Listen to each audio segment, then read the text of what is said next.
This is Tall Tale TV, your podcast for sci-fi and fantasy short stories. Hey guys, real quick before we start today's story, this particular piece comes from an author who also has his own YouTube channel, where he reads his own work. So, to hear his rendition of the story, along with brand new ones every Sunday, please check out Tales of the Sacred Sword. I'll put a link in the description and give more info to you at the end of this episode. Now, back to the story. Ymffrost the Giant, written by Jason Hoyt. Performed by Chris Herron. In the northern edge of the known world, all the way past the Darkwood Forest, past the branches of great families, all the way to a place most Kygon men and women had never heard of, let alone had ever set foot in, lied a town forgotten to the passage of time. 9 moons of winter and hard, barren soil made life there difficult enough. Ymffrost made it unbearable.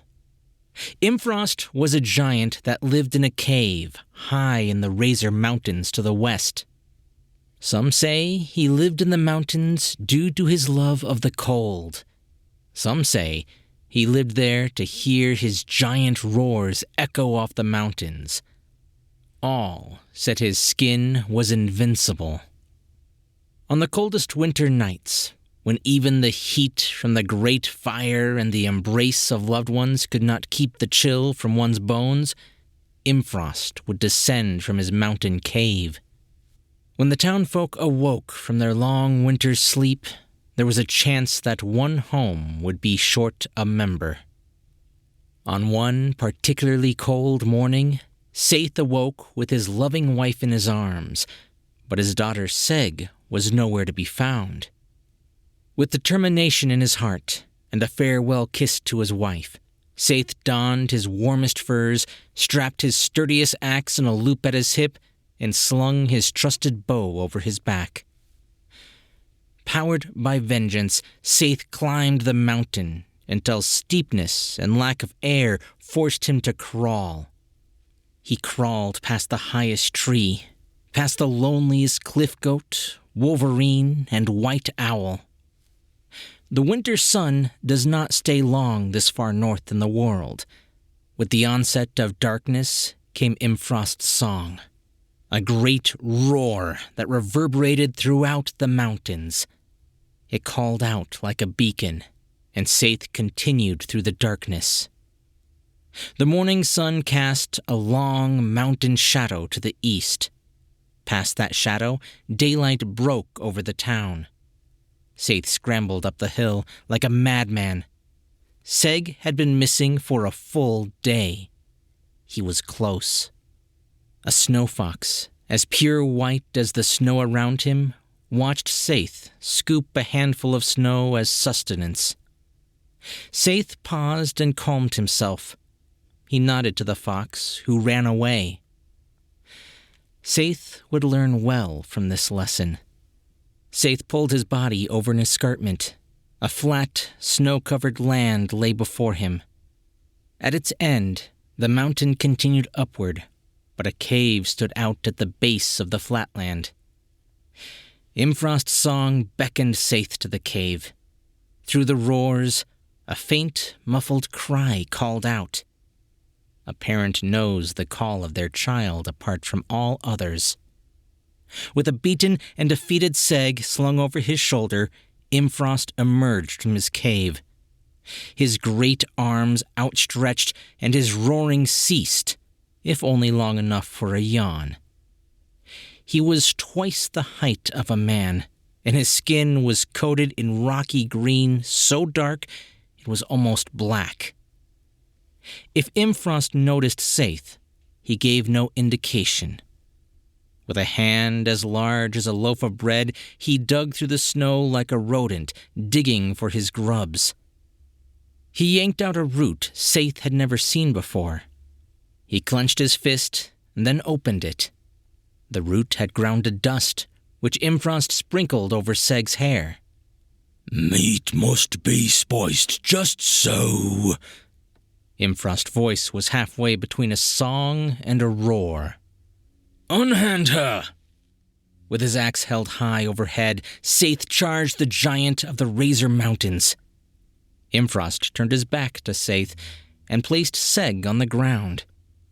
She was tied like a hog with vines and roots as ropes. Rags stuffed her mouth to gag her sounds. Saeth's axe rebounded off the giant's green back with a clang. Saeth struggled to control it. No blade can harm the great Ymffrost. Ymffrost spread his arms wide, calling to the mountains. Can you not hear my song? My skin is made from Athrotos. I am invincible. Ymffrost scooped Seg in his arms, like a man holding a kitten. He headed back into his cave, his ambling gait a speed greater than most men could sprint. Saeth inspected the spot where he struck Ymffrost. Not a dent or a scratch. As he started after Ymffrost, the snow fox caught his eye. It yawned at Saeth, then sauntered out of sight. Saeth nodded in return. Saeth entered the cave at a determined but not rushed pace. Bones littered the floors and walls like a sick art display of a mad tyrant. Skulls too small to be adult, femurs on opposite sides of the room, clothes of long-dead children scattered to the ground. Come to strike me again. You'll only dull your axe. Begone, man. Your flesh is too old for my tastes. It reeks of mold. I have no interest in you, and you have no chance of saving this one. Return to your home. I've not come for that one, answered Saeth. Oh? Then what have you come for? All my life I've heard tales of the great roar of Ymffrost the Giant. I followed you here to hear it for myself. Ymffrost studied Saeth, then placed Seg's body in a cauldron of water. At the cauldron's base, a fire grew, the first bubbles forming from the heat. Seg thrashed, but she was bound and gagged. The giant sucked in a gulp of air and then let out a roar. The sound was deafening. Saeth's hat flew from his head and his hair whipped back. He leaned forward to avoid falling backward. Several bones flew out of the cave, and many others rolled along its floor. After several seconds, the roar ceased. Behold, the roar of Ymffrost. Are you satisfied? Saeth wiped a web of spittle from his skin. The winter fox watched from outside the cave. It yawned. Saeth nodded and then faced the giant once again. I had heard the roar of Ymffrost was greater than 1,000 white bears. Yet all I hear is the mew of a kitten. Such a wasted trip. Saeth sighed. Kitten? I'll show you, kitten! Ymffrost blew the remaining air from his lungs. He closed his eyes, placed his hands on his stomach, and sucked in air for a full minute. He opened his mouth to let loose the mightiest roar. Before any sound came out, Saeth had drawn his bow and fired. The arrow struck true, deep inside the giant's mouth and buried into the inside of his skull. Ymffrost may have skin made of invincible Athrotos, but his insides were as soft as the flesh of any man. The giant collapsed to the ground. Saeth untied his daughter and wrapped her in furs. With her in his arms, they descended the mountain. They returned to his wife.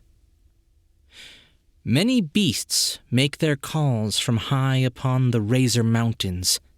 the hoot of the wise owl, the roar of the white bear, the purr of the cougar. But never again was heard the roar of Ymffrost.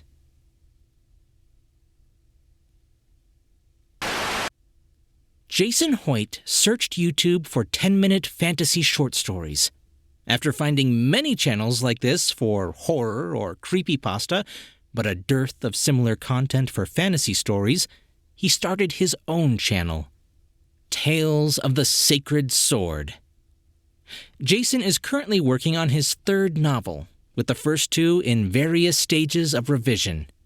What he'd appreciate more than anything is if you could subscribe to his YouTube channel and enjoy his brand new videos every Sunday. All right, I hope you guys liked that. If you did, please go visit his YouTube channel. I know exactly what it's like trying to start one of these from scratch, and it is so slow going at first. He's got a lot of videos and some really good stories on there, so definitely check it out. He tries to do all sorts of sound effects and everything like that, so it's a lot of fun to listen to. If you do go over there, be sure to subscribe, like his videos, comment, because that'll really help the YouTube algorithm for him try to get some more people on there. And of course, before you leave, be sure to subscribe to my channel if you haven't yet. I'm Chris Herron, and that's it for today's Tall Tale TV.